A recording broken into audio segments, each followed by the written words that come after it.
মাশা, বিয়ার আর জঙ্গলের বন্ধুদের গল্প। একদিন সকালবেলা সূর্য উঠেছে নরমালয়। মাশা ছোট্ট ঝুড়ি নিয়ে বেরিয়েছে বনের দিকে। আজ আমি আমার বন্ধুদের জন্য কিছু মধু আর ফল নিয়ে যাব। সে হাঁটতে হাঁটতে বিয়ারের বাড়িতে পৌঁছালো। বিয়ার তখন মধু খাচ্ছিল আর গুনগুন করে গান গাইছিল। মাশাকে দেখে সে হেসে বলল, ওহে মাশা, আজ আবার কি দুষ্টুনি করতে এসেছ? মাশা হেসে বলল, না না, আজ আমি সবাইকে নিয়ে পিকনিকে যাব। তাই দুজনে বেরিয়ে পড়ল জঙ্গলের ভিতর। পথে দেখা পেল ছোট্ট খরগোশের, যে ফুল তুলছিল।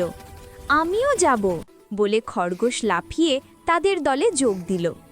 কিছু দূরেই এক বানর গাছের ডালে দোল খাচ্ছিল। সে নিচে নেমে বলল, ওরে পিকনিক, তাহলে কলা আমার দিক থেকে।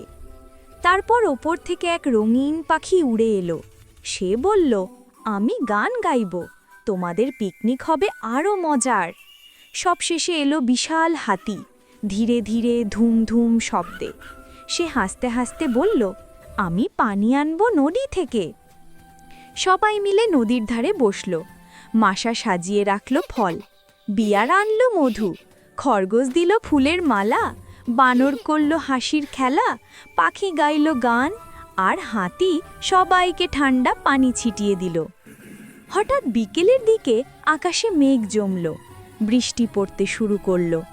সবাই ভিজে যাচ্ছে দেখে বিয়ার তার বড় ছাতা নিয়ে সবাইকে ঢেকে রাখল।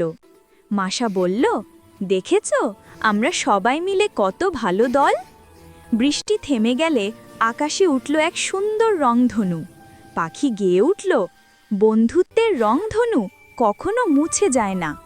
সেদিন থেকে জঙ্গলের সবাই জানল, মাশা, বিয়ার, খরগোশ, বানর, পাখি আর হাতি শুধু বন্ধু নয়, তারা একে অপরের পরিবারের মতো।